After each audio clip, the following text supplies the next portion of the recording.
Early one morning, Henry the Green Engine was bringing the express into Barrow. After bringing the train to a gentle halt, he glanced over at where Patrick was waiting to take it on. "Good morning, Patrick." The big diesel smiled. "Hello, Henry. Is Gordon unavailable again?" "I'm afraid one of his suspension springs collapsed yesterday. He's gone to the works to have it repaired." Patrick winced. "Then it's lucky that you, James and Bear can handle the express," he replied. "Indeed," Henry replied, "although there was a time when I couldn't." "What do you mean?" "Before my accident with the Flying Kipper, I often had trouble getting steam up. Winston and James were the two express standby engines, back in those days." Patrick frowned, puzzled. "Who's Winston?" he asked. "Oh, he was another steam engine, already on the railway before I got here. He never carried a number, but he was painted red, like James. In fact, James was rebuilt to Winston's design, following the accident he had on his first day here." Patrick didn't reply for a moment, and a curious expression crossed his face. "Patrick, are you all right?" "Henry, do you know what happened to Winston?" "When the war broke out in 1939, the Ministry of Defence asked the Fat Director for an engine to help with the wartime traffic on the mainland. Winston volunteered. I'm afraid that's the last we heard of him." Henry looked closely at Patrick. "Why do you ask, Patrick?" "Have you been past Norbridge Station, Henry? It's about 12 miles from here, down our line." "I think so, once or twice," Henry replied. But those trips had been back in the days when steam had still run on the other railway, and Henry couldn't quite remember the details. "There's a plaque mounted on the wall at Norbridge Station. At the top is the outline of a 260 engine, which could easily be James. Below it is some writing." "What does it say?" Henry asked. "In honour of driver James Clark and his engine, Winston, whose valiant actions prevented a tragedy, May 30th, 1944.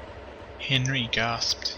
"Do you mean—" "I don't know for sure, Henry, but I can find out, if you'd like." "If you could, Patrick, I would really appreciate it." "I'd be happy to, Henry. After all, I do owe you one," Patrick replied, thinking of the time Henry had rescued him and another diesel on Sodor. Still surprised, Henry truffed away, leaving the express for Patrick.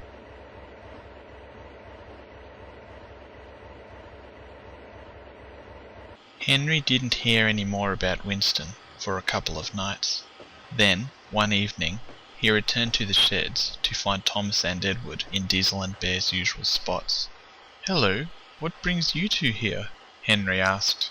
"The Fat Controller's got Diesel and Bear looking after our trains," Thomas replied. He didn't really like having Diesel, or any other engine, looking after Annie and Clarabelle. "Don't worry, Thomas," Edward said. "I'm sure the Fat Controller's got his reasons."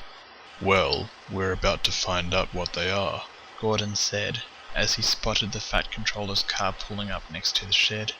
Sure enough, the Fat Controller strode around to the front of the sheds, a few moments later. With him was a man the engines didn't recognize. "Good evening, engines. You're probably wondering why I've arranged for you to be here." "We are, sir," said James. "If I may guess, sir, does it have something to do with Winston? I mean, Thomas and Edward knew him too," Henry said, thinking of his conversation with Patrick. "Indeed it is, Henry," the Fat Controller replied. He gestured to the man standing next to him. "This is Colin Stiles. He's come here to tell you about Winston." "Thank you, Mr. Att," Colin said. He then turned and addressed the engines. "I must admit, I was quite surprised when Patrick told me you engines were still in the dark about what happened to your friend Winston." "What do you mean, sir?" Alice asked. "Well, I should probably start at the beginning. In May 1944, I was 16 years old. I was too young to fight, so I'd taken a job as a porter at Norbridge Station to do what I could to help out. We didn't know it at the time, but the Allies were about to invade Normandy and change the course of the war. As you'll probably recall, things were quite busy for the railways back then," Colin said. He paused for a moment, and thought back to the events of 1944. It had been a very busy time for the railways. As well as the regular goods and passenger trains, extra military trains had been laid on, using engines drawn from all over England. With all the extra trains, the railway lines were quite congested. Trains often had to stop and wait at Norbridge Station. Colin had befriended a few of the engines. Amongst them were Mary, an LNER C1 who usually took fast troop trains, and Winston. He usually took goods and munitions, the latter of which needed to be handled very carefully indeed. May 30 hadn't been a good day. There had been an increasing number of trains over the last week, and today the main line near Norbridge was particularly congested. Although no one there knew it, D-Day was just under a week away. Just after 9 o'clock, Colin was standing on the side of the platform. Mary was due through with the troop train, and new orders for her had been telegraphed through. He glanced at his watch, then down the line. "Colin, any sign of that troop train?" called the station master from his office. "Not yet, sir," Colin replied. "That's odd. It should be here by now." "Hold on, sir. I think I hear it coming." Sure enough, the sound of chuffing was drifting through the air. A moment later, the train came into view. Much to Colin's surprise, Mary wasn't in steam at all, and she looked rather downcast. At the rear of the train, a column of smoke rose into the air. Colin stepped out and waved his red flag. "We've got to stop, Winston." Winston's reply was 2 toots of his whistle, and he brought the train to a halt next to the platform.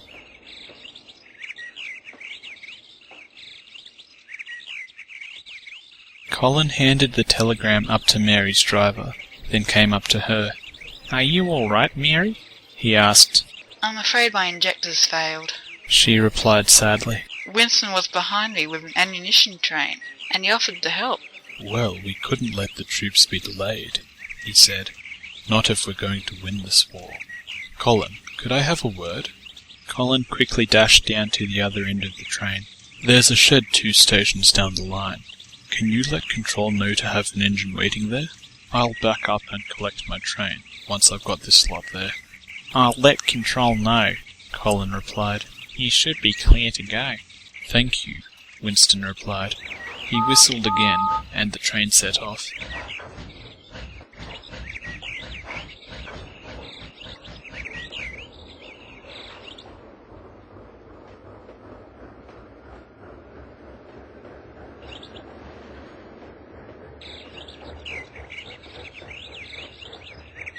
Half an hour later, Winston had returned for his munitions train and was approaching Norbridge once again. Sparks flew from his funnel as he worked hard, trying to make up for lost time. At the station, Colin was watching down the line. He would need to inform Control as soon as Winston had passed. He smiled as he spotted the familiar red engine, but a moment later he spotted smoke rising from the first van in Winston's train. He began waving frantically. "Winston, stop! Stop!" "What are you doing, Colin?" demanded the station master. "His train's on fire, sir." "Bloody hell, that's munitions," exclaimed the station master. He quickly turned to evacuate the waiting passengers. Winston stopped a moment later. "Colin, what?" "Your train's on fire, Winston." "He's right," replied the engine's driver, who'd glanced back. "You'll need to get clear, Winston." "Each of those vans is loaded with bombs. If this one goes off, they all will. We need to get it clear." Colin ran down the platform to uncover the burning van. Winston's fireman beat him to it. "Get clear," Winston's fireman called. Winston didn't waste time. He quickly picked up speed, moving the burning van clear of the others. "You'd better jump clear, driver," he said. "Someone has to get you clear," replied his driver.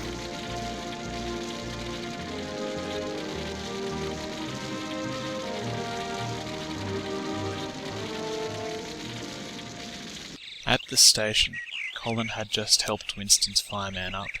"They're clear," he observed. "They should be able to leave it."